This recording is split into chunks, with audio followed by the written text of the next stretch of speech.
Seja bem-vindo à palestra de como fazer sua gestão financeira com o fluxo de caixa. Eu sou o Rafael Ávila, diretor de planilhas da Luz, e ao longo dessa palestra eu vou falar sobre 3 assuntos muito importantes. Como você organizar o seu fluxo de caixa, como fazer análises aprofundadas e, por fim, como pensar no seu planejamento financeiro dentro da sua estrutura financeira completa. Vamos lá? Bom, como eu estava falando, hoje a gente vai entender exatamente como fazer a gestão financeira completa usando o seu fluxo de caixa. Para isso, a gente vai precisar passar por 3 tópicos essenciais de uma gestão financeira completa. O primeiro deles é como fazer o seu fluxo de caixa. O segundo vai ser como aprofundar análises desse fluxo de caixa. E a terceira é como você implementa um planejamento financeiro dentro dessa sua estrutura financeira já criada. Começando com o fluxo de caixa, a gente precisa entender que ele é a quantidade de caixa que entra e sai de uma empresa em um determinado período de tempo. Normalmente ele é feito pelo regime de caixa.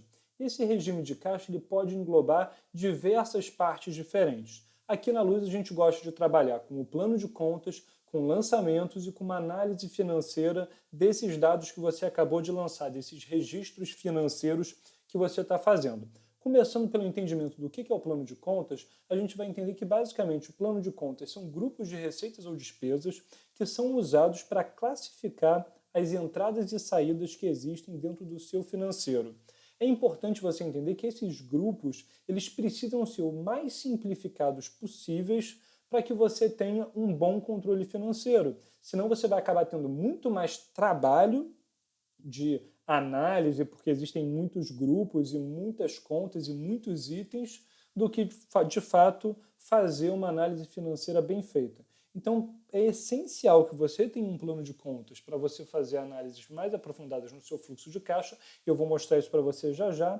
E aí vale só um último adendo, que o plano de contas contábil é diferente do plano de contas gerencial. Então, quando a gente está falando do fluxo de caixa, a gente vai utilizar o plano de contas gerencial, que cuida basicamente das receitas e das despesas, e a gente vai deixar o plano de contas contábil para o seu contador, que é aquele que envolve as contas do balanço patrimonial. A gente não vai falar sobre isso agora. Mas para exemplificar para você e ficar mais fácil de você entender, eu trouxe algumas imagens. Essas imagens são da nossa planilha de gestão financeira completa, mas ela só exemplifica o conceito que você vai precisar usar, independente se você utiliza uma planilha, um sistema ou qualquer outro tipo de ferramenta de controle financeiro. Basicamente, você vai ver que você tem divisões de grupos de receitas e despesas. No nosso caso, eu coloquei aqui para exemplificar receitas com planilhas, com pacotes e com cursos, que são receitas operacionais da venda dos meus produtos ou serviços, e eu coloquei também grupos de despesas, despesas com recursos humanos, operacionais ou com marketing, que são despesas ligadas ao funcionamento do meu negócio. Então são as conhecidas despesas fixas que o seu negócio tem, que pode envolver, no caso de recursos humanos, treinamentos, bonificações, salários, prolabore. No caso de despesas operacionais, são serviços jurídicos, seu contador, aluguel, água, luz e gás, se você precisar pagar. E no caso do marketing, a gente botou aqui uma diferenciação entre o marketing online e o marketing offline, mas são coisas que você pode colocar de maneira diferente de acordo com a realidade da sua empresa. Esse aqui é só um exemplo para mostrar para você como você pode simplificar grupos de receitas e grupos de despesas.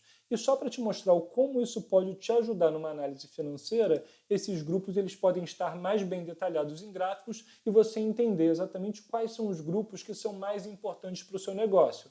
No nosso caso, por um determinado mês, a gente tem no lado esquerdo a divisão das receitas por esses grandes grupos, então a gente consegue perceber numa visão rápida que a gente teve muito mais receitas com pacotes do que com outros tipos de receitas. Ele corresponde a 55% do nosso faturamento, e a gente ainda pode fazer análises específicas dentro de um desses grupos. Então, no caso, a gente tem as nossas top receitas com planilhas, que envolvem as planilhas de planejamento estratégico, fluxo de caixa, estudo de viabilidade econômica e SWOT, e a gente percebe que a gente só vendeu 2 planilhas, a de fluxo de caixa e a de planejamento estratégico, com um pouco mais de faturamento para planejamento estratégico. Então, é só para te mostrar que quando a gente tem um plano de contas bem analisado, a gente vai conseguir fazer análises e entendimentos financeiros mais profundos do nosso negócio. Passando para o nosso segundo tópico, a gente vai ter os lançamentos.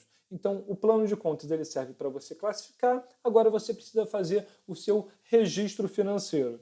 E os lançamentos nada mais são do que registros de entradas e saídas de caixa, conforme eles são realizados no seu negócio cotidianamente. E os itens essenciais para você ter um bom controle de lançamentos são controle de data, do plano de contas, da forma de pagamento utilizada, e aí a gente vai falar um pouco mais disso para frente, mas dentro de formas de pagamento você pode ter dinheiro, cheque, boleto, cartão de crédito, cartão de débito, parcelamento em 1, 2, 6, 12 vezes e por aí vai. E você distinguir que tipo de forma de pagamento vai te ajudar a fazer um controle financeiro melhor.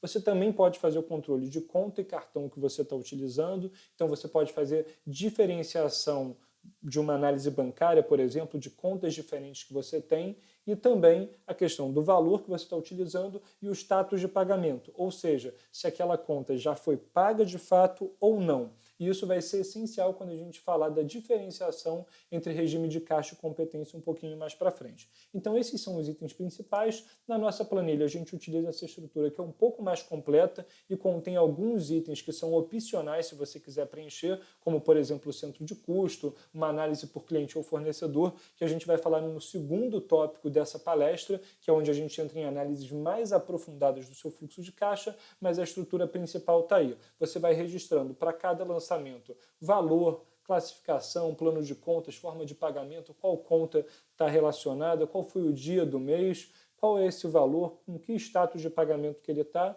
e se ele tem algum desconto ou não, também é um item opcional. Existem negócios que vão ter valores fixos, existem outros negócios que podem ter uma diferenciação de desconto por forma de pagamento, por tipo de pagamento realizado e por aí vai.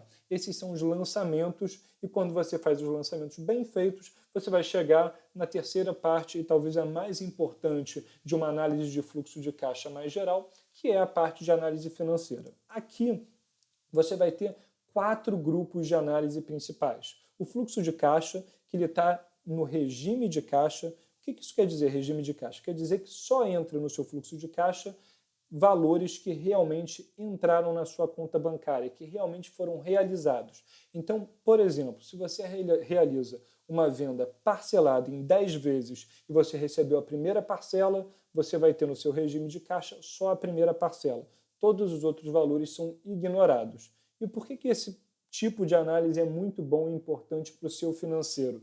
Porque você vai saber exatamente se você está tendo prejuízo ou lucro em um determinado mês e você consegue também ver o seu acumulado geral de todas as suas contas bancárias, de todo o dinheiro que você tem, se você está no verde ou no vermelho. E se estiver no vermelho, você pode começar a pensar em como sair do vermelho. Você vai precisar pegar um empréstimo, realizar mais vendas, enxugar custos e por aí vai.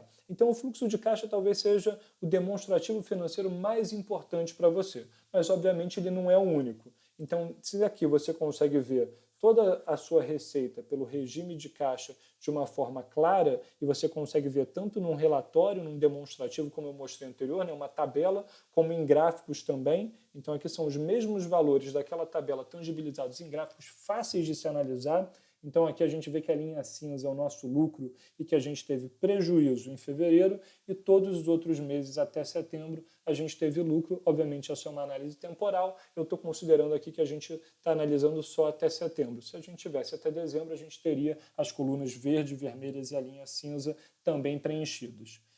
Essa é a forma de regime de caixa. Quando a gente passa para o regime de competência, a gente vai analisar o DRE, que é o demonstrativo de resultado do exercício, é o segundo demonstrativo que a gente tem no nosso fluxo de caixa importante, e ele é muito legal porque é muito importante que você faça a comparação do seu fluxo de caixa com o seu DRE.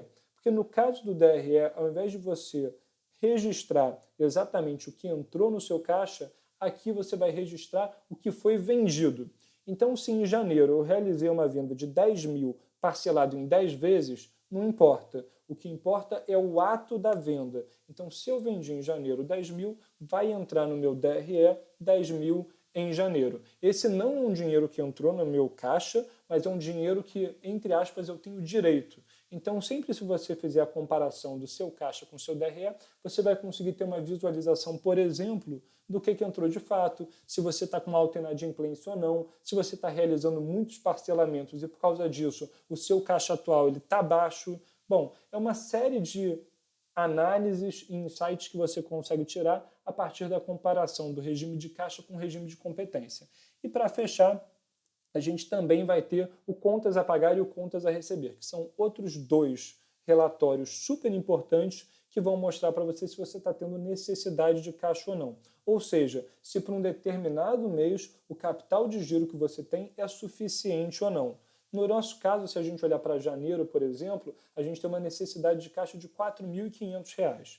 Se eu olhasse para o meu acumulado, para o capital de giro que eu tenho disponível para o mês de janeiro e percebesse que eu só tenho 4.000, isso significa, isso indica para mim que nesse mês eu vou ter R$ 500 de prejuízo. Ou seja, eu vou estar entrando no vermelho. Então eu preciso, sabendo que eu vou ter contas a pagar e contas a receber e que isso me gera uma necessidade de caixa, eu posso pensar em como tentar reduzir meu contas a pagar, como eu consigo fazer com que meus parcelamentos sejam recalculados com os fornecedores, que eu tenho essas contas a pagar, se eu consigo antecipar algum recebimento de meses futuros para cobrir esse buraco, enfim, são diversas coisas que você pode fazer a partir dessa análise. E só mostrando o gráfico para você, sempre que a gente tiver a linha vermelha acima da linha verde, é um claro indicador de que a gente tem, para aquele mês específico, uma necessidade de caixa.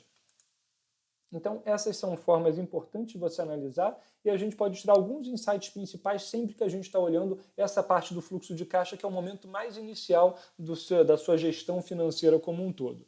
Primeiro, você consegue analisar se você teve lucro ou prejuízo em determinado período, que pode ser o período de um mês, de um trimestre, de um semestre ou de um ano, né? Isso vai depender do momento de análise que você está fazendo. Normalmente, na Luz, a gente costuma analisar de mês a mês e fazendo um histograma do acompanhamento periódico, né, dos meses anteriores, para saber se a gente está crescendo, se a gente está decrescendo, como é que está o nosso lucro, se a gente teve prejuízo algum mês e assim por diante. O segundo ponto e insight que a gente pode tirar é que se a gente está vendendo muito, mas se a gente não está recebendo, a gente pode fazer essa comparação que eu já falei sobre caixa e competência. Porque você pode estar vendendo muito, mas você pode estar vendendo muito parcelado, você pode estar vendendo muito por boleto e estar tendo uma taxa de não pagamento muito grande, você pode ter inadimplência, enfim. Se você está vendendo muito e você não está recebendo muito, isso pode ser um problema na sua política de recebimento e de como você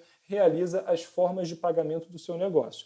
E por fim, você também consegue ver se existe a necessidade de caixa no seu negócio, ou seja, como eu já falei também, se você tem mais contas a pagar do que a receber em algum mês, e se você tiver necessidade de caixa, você precisa comparar a sua necessidade de caixa com o valor acumulado que você tem dentro do seu banco, dentro de todas as suas contas e por aí vai. Se esse valor acumulado for menor do que a sua necessidade de caixa, tem que ligar um sinal de alerta porque você está com um problema sério financeiro.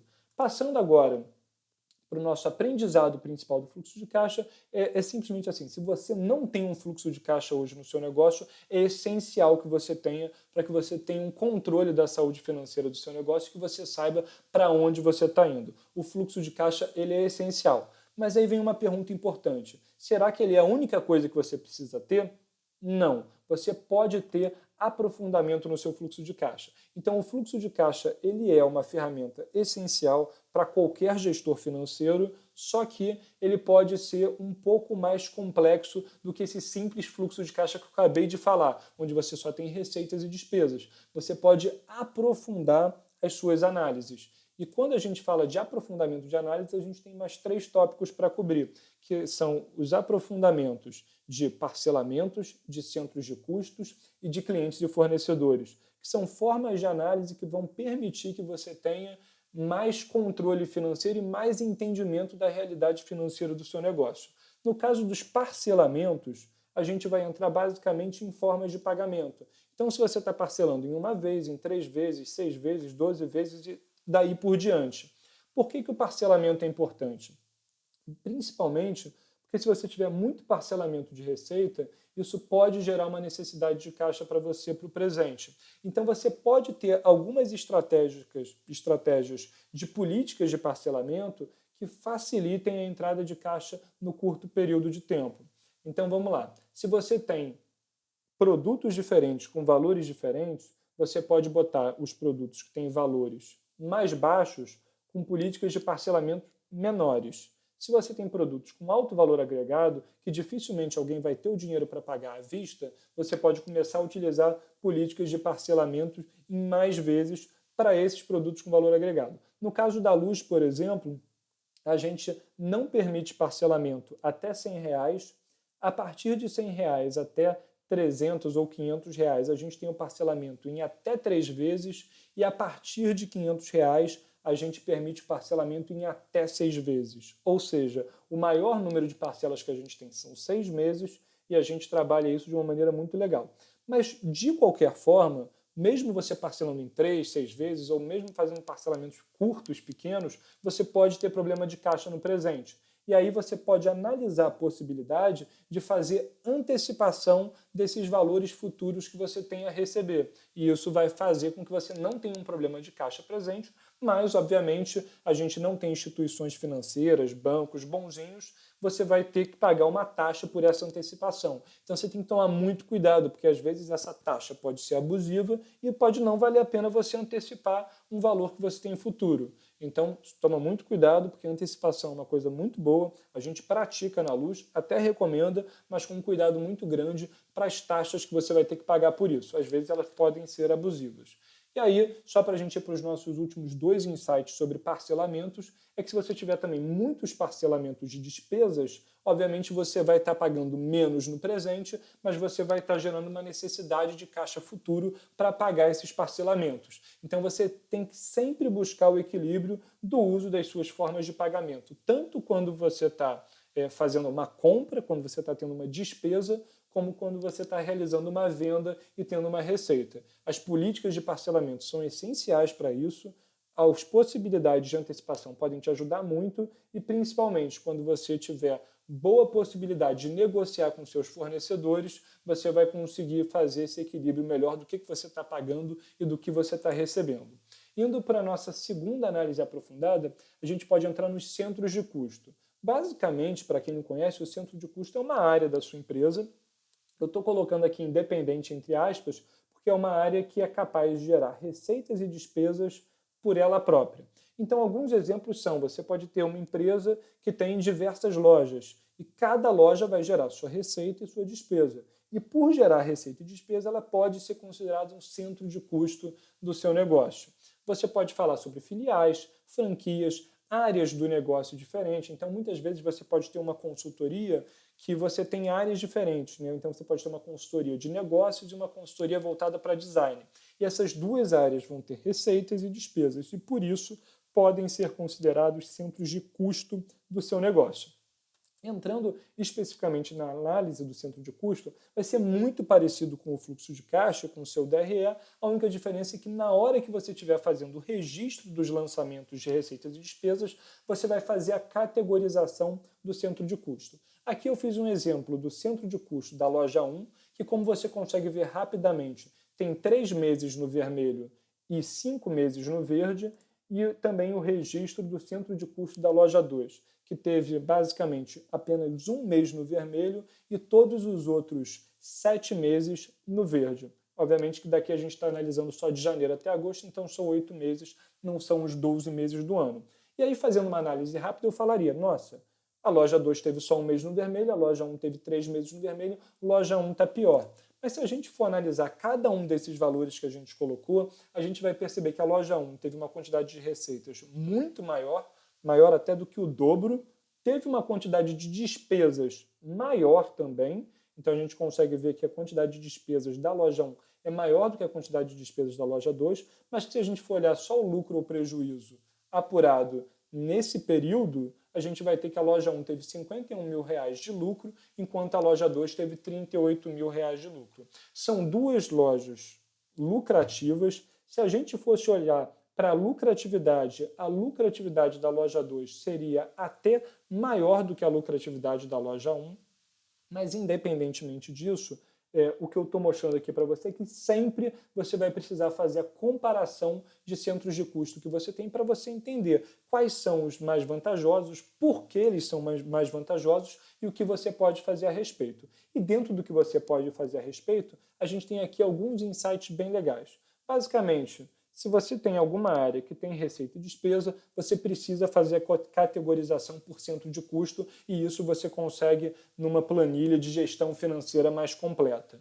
E aí, a partir dessa categorização, você vai entender quais são os centros de custo que você precisa investir mais tempo, esforço, capital, que são justamente os que te geram mais lucro e são mais lucrativos, né? Então tem um indicador de lucratividade melhor, e também você vai encontrar, às vezes, centros de custo que estão te gerando prejuízo ou que estão com uma margem de lucro muito baixinha, e nesses casos você vai precisar fazer mudanças nesses centros de custo, então talvez reduzir os custos que ele tem, ter alguma estratégia nova de vendas, contratar vendedores. Obviamente que isso vai depender de negócio para negócio, de centro de custo para centro de custo, mas basicamente você vai precisar fazer alguma mudança nesses centros de custo que estão te dando prejuízo ou uma lucratividade baixa para você atingir patamares melhores e justamente fazer essa comparação entre os dois itens que você tem.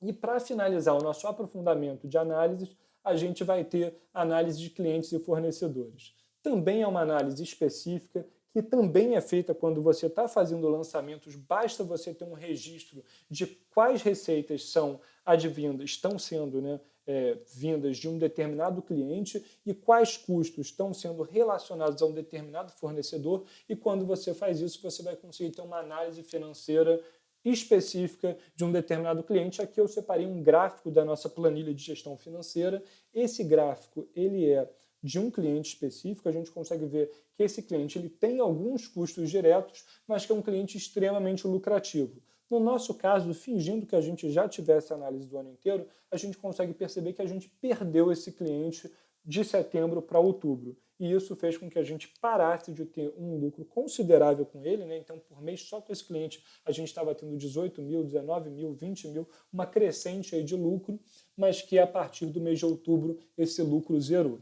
E isso leva a gente a pensar em algumas coisas relacionadas à quantidade de clientes que você tem e a dependência que você tem de determinados clientes. Então, a primeira dica que eu te dou é muito cuidado para você não depender de poucos clientes. Muitas vezes você pode ter um negócio com valor agregado muito alto, onde você não tem um número muito grande de clientes, e isso faz com que você seja extremamente dependente deles. Eu já tive negócios que eu prestei consultoria que basicamente o cara tinha um cliente, e por ter um único cliente, cara, se ele perdesse esse cliente, ele basicamente estaria numa enrascada muito grande. Ele poderia estar levando o negócio dele à falência. Então, sempre que você tiver esse cenário, você não precisa se desesperar, mas você precisa em como você consegue diversificar o seu portfólio de clientes, com novos produtos, com um novo posicionamento, ou mesmo buscando atingir um novo público-alvo. Isso vai variar, mais uma vez, de negócio para negócio. Não existe uma realidade, uma verdade absoluta para todos os negócios que vai funcionar sempre, mas você precisa entender qual é o seu caminho para fazer uma diversificação do seu portfólio. E do outro lado, se a gente está falando de análise de clientes e fornecedores, a gente também precisa ter um cuidado para não ficar extremamente dependente de poucos fornecedores, principalmente se esses fornecedores estiverem fornecendo materiais ou mão de obra, matéria-prima, para os seus produtos e serviços mais importantes, né, que você comercializa. Então, vai ser muito importante, se você também estiver nesse cenário, pensar em como você consegue gerar uma lista de novos fornecedores. Pensa bem, você não precisa contratar esses fornecedores agora, mas você precisa ter uma lista para, se tiver alguma eventualidade, se algum risco de problema se concretizar, você ter um plano B para colocar em prática o mais rápido possível e não deixar com que esse cenário adverso prejudique o seu negócio de alguma forma. Então, é bem importante que você faça isso.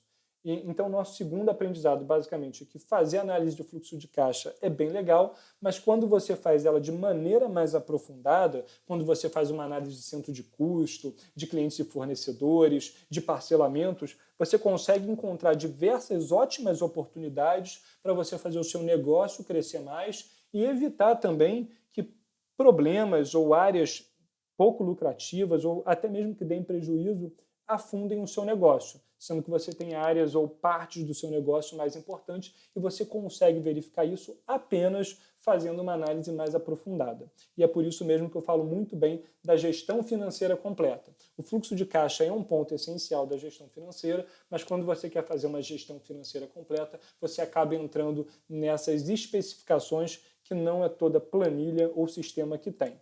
E agora, entrando no nosso último tópico sobre gestão financeira, a gente vai falar da implementação do planejamento financeiro. E por que a implementação do planejamento financeiro ela é importante? Ela é importante porque ela vai permitir que você pense no futuro da sua empresa. Então você não vai estar olhando só mais para o mês onde as coisas estão acontecendo. Você vai estar olhando lá para frente e vai estar se preparando para cenários adversos ou até mesmo se preparando para ter a sua empresa crescendo mês a mês cada vez mais. Para fazer um planejamento financeiro, você primeiro precisa pensar nas projeções financeiras. Basicamente, a projeção ela é uma estimativa de quanto você pretende ter de receitas e despesas em um período de tempo futuro e existem alguns métodos que você pode utilizar para melhorar a assertividade desse planejamento. Eu coloquei aqui 5 que eu acho super importantes. Né? Primeiro, análise histórica, talvez o mais importante. Então, se você consegue olhar para meses passados, talvez você consiga prever um pouco do que vai acontecer em meses futuros por uma simples linha de tendência. Então, se eu tive no mês passado 10, no mês anterior 5 e no mês anterior 1, significa que eu estou crescendo mais ou menos 5 por mês. Então, é bem provável que no próximo mês de 10 eu pule para 15. Então, essa é uma projeção por análise histórica que você pode fazer. Você tem a projeção por sazonalidade, então se eu sei que eu estou tendo todo mês 10, mas todo dezembro eu tenho 20, significa que eu tenho uma empresa que vende mais no final do ano. E, obviamente, cada negócio tem a sua característica. Você pode ter negócios que vendam mais em feriados, você pode ter negócios que vendam mais na alta estação, quando a gente está falando de empresas de turismo. Você pode ter negócios que vendam da mesma forma ao longo do ano. Você precisa entender se o seu negócio tem sazonalidade, isso normalmente você só descobre na prática, por isso que é super importante você manter registros de anos anteriores, de meses anteriores, de tudo que você está fazendo, para você entender se um determinado comportamento de venda ou de gasto se repete ao longo do tempo. Você também pode fazer a projeção por cálculo de ponto de equilíbrio, que basicamente é uma análise interna, então você vai olhar o quanto você precisa vender para empatar as suas receitas e despesas, sabendo quanto você precisa vender para empatar, é obviamente que a sua projeção ela vai precisar estar acima desse patamar. Se estiver abaixo, é um problema, você precisa rever toda a sua estratégia de negócio, seus custos, receitas, porque, obviamente, você não pode fazer uma projeção para ter prejuízo, não faz sentido nenhum. E, por fim, você ainda consegue ter projeção baseada em ações, quando você tem ações de marketing, estratégias de lançamento de produto, e a partir dessas ações você planeja um crescimento, e também as projeções baseadas no mercado, onde você vê quanto o seu mercado está crescendo. Então, se você está numa área de informática, quanto o mercado de informática cresce por ano? X%, você pode fazer uma projeção baseada nesse crescimento. Obviamente que esse item é bastante sensível, porque não necessariamente só porque o seu mercado cresceu, você vai crescer também. E aí aqui a gente tem a projeção financeira propriamente dita, né? Aqui basicamente no mês de setembro eu fiz algumas projeções para receitas operacionais, para despesas diretas, para minha margem de contribuição, obviamente, despesas indiretas e todos os outros indicadores financeiros do DRE que eu estou colocando aí. Basicamente, se você perceber, eu sempre fui seguindo um padrão.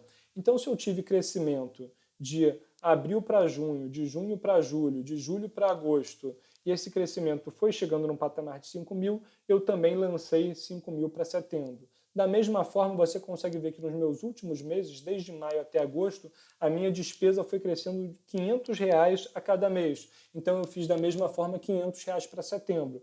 E assim por diante. Obviamente, quando você está fazendo a projeção financeira, você precisa ser muito realista, mas você também pode estabelecer metas ousadas. Então, se eu estou vendo que o padrão é 5 mil, talvez eu pudesse jogar que eu queria para setembro mais 7.500, então chegar a 32.500 de receitas, porque eu estou sendo um pouco mais ousado e isso também faz parte da projeção financeira, não tem problema nenhum, você pode fazer a projeção financeira que você quiser, só é importante que você faça um bom acompanhamento disso depois, a gente já vai chegar nesse item. Antes, vamos falar dos principais insights que a gente pode ter com os métodos de projeção financeira, e o primeiro deles é que você não pode se basear em históricos muito distantes. Então você não pode falar, olha, no ano passado, no ano retrasado, a minha empresa cresceu 3% ao mês.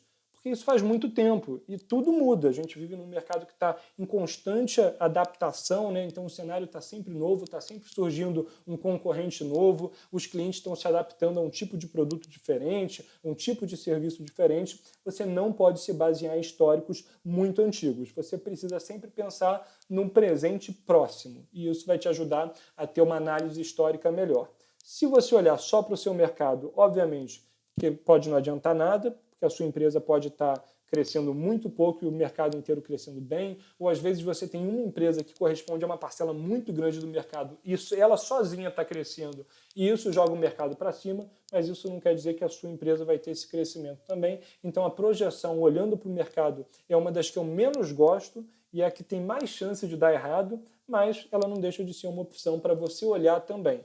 E aí você precisa ter um cuidado quando você está tendo ações, iniciativas planejadas para não ter um otimismo exacerbado e, obviamente, que o ideal do ideal é quando você mescla todos esses métodos de projeção financeira para chegar no resultado mais próximo da realidade possível. Um outro ponto que você precisa analisar, além desses métodos, é a periodicidade de análise que você vai fazer. Então, quando você está criando uma projeção financeira, você pode estar pensando para daqui a um mês, para daqui a 3 meses, para daqui a um ano. E, basicamente, toda a periodicidade que você determina, né, quando você está definindo a periodicidade da sua projeção financeira, ela vai variar de acordo com a previsibilidade que você tem do seu negócio.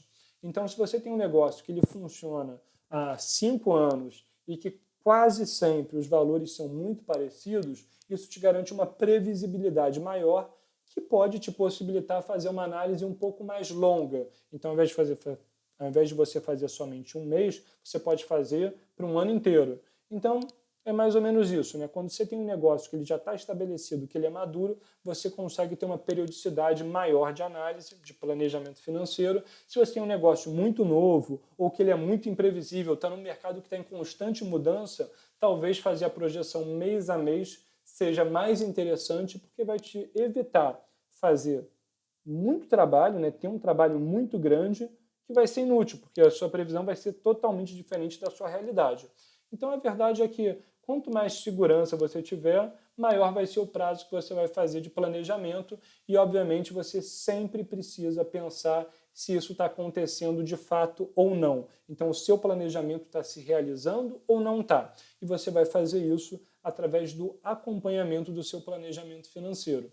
Esse acompanhamento, ele sempre vai ser feito de acordo com o que está sendo realizado na sua planilha de gestão financeira completa e o que você planejou. E essa diferença vai te mostrar o nível de assertividade que você tem. Então eu já mostrei para você algumas imagens da nossa planilha de gestão financeira completa. Na prática, o que você vai fazer é que todo início ou final de mês você vai fazer a análise e comparação do realizado com o que foi planejado e a partir desse acompanhamento você vai fazer ajustes dentro do seu planejamento. O que eu estou querendo dizer com isso? Se você planejou que ia ganhar R$100 no mês de janeiro e ganhou R$10, você foi otimista demais. Então, para o mês de fevereiro, ao invés de você repetir os R$100 que você não alcançou, você vai pensar, opa, se eu fiz R$10 em janeiro, talvez para fevereiro seja legal eu colocar uma meta aqui de R$30. E aí você fez um ajuste a partir do acompanhamento do que estava sendo realizado no seu fluxo de caixa, na sua gestão financeira completa. E se o realizado estiver muito distante do planejado, você vai sempre ter que pensar novamente nas premissas que você utilizou, por que elas estavam erradas e como você corrigir essas premissas. Isso leva a gente para o nosso terceiro e último aprendizado, é que se você não quiser tomar susto, você precisa fazer o seu planejamento financeiro e acompanhar os seus resultados mês a mês. Não importa se o seu planejamento foi para um ano ou para um único mês. todo mês você precisa olhar o que você planejou e o que foi realizado de fato para você entender essa diferença e chegar no resultado mais próximo possível da sua realidade para que você tenha um planejamento financeiro tranquilo, que você entenda se no seu futuro o seu negócio está indo para cima ou para baixo, se estiver indo para baixo, como ajustar a sua rota, se estiver indo para cima, como fazer ele ficar ainda melhor. Basicamente é isso, pessoal. Ao longo dessa palestra eu mostrei para vocês a planilha de gestão financeira completa. Ela tem um fluxo de caixa completo, ela permite análises pelo regime de caixa e de competência, também permite as análises aprofundadas que eu mostrei para vocês que são tão importantes, né? De centro de custo, de parcelamentos, de clientes e fornecedores, de bancos e contas diferentes e por aí vai. E também permite que você faça esse planejamento financeiro e orçamentário para que você consiga controlar não só o presente, mas também o futuro. E, obviamente, tudo isso é organizado de acordo com os lançamentos que você faz, e esses lançamentos, né, esses registros de entradas e saídas, já geram automaticamente tabelas, indicadores financeiros, gráficos, relatórios prontos para impressão. Enfim, é uma planilha bem completa e a gente gosta de falar aqui na Luz que ela é tudo o que você precisa para fazer a gestão financeira de uma empresa em uma só planilha. Então, se você se interessou pela planilha de gestão financeira completa, clica aqui no Veja Mais Detalhes e conheça exatamente todas as funcionalidades que ela tem. Se você quiser, você vai conseguir baixar uma versão demonstrativa e até mesmo comprar a planilha. Eu espero que essa palestra tenha te ajudado a ter uma gestão financeira mais completa, mais organizada, com os 3 principais tópicos completos, né, feitos e acompanhados, e que você consiga implementar isso no seu dia a dia. Lembrando que para você implementar isso no seu dia a dia, você precisa, 1, de uma ferramenta, 2, de uma pessoa responsável por isso, e 3, de um acompanhamento, né, do dia a dia do seu fluxo de caixa em todos os níveis dele. Um grande abraço, até a próxima. Como eu já falei para vocês, eu sou Rafael Ávila, diretor de planilhas da Luz, e se você tiver qualquer dúvida, você pode entrar em contato com a gente pelo contato@luz.vc.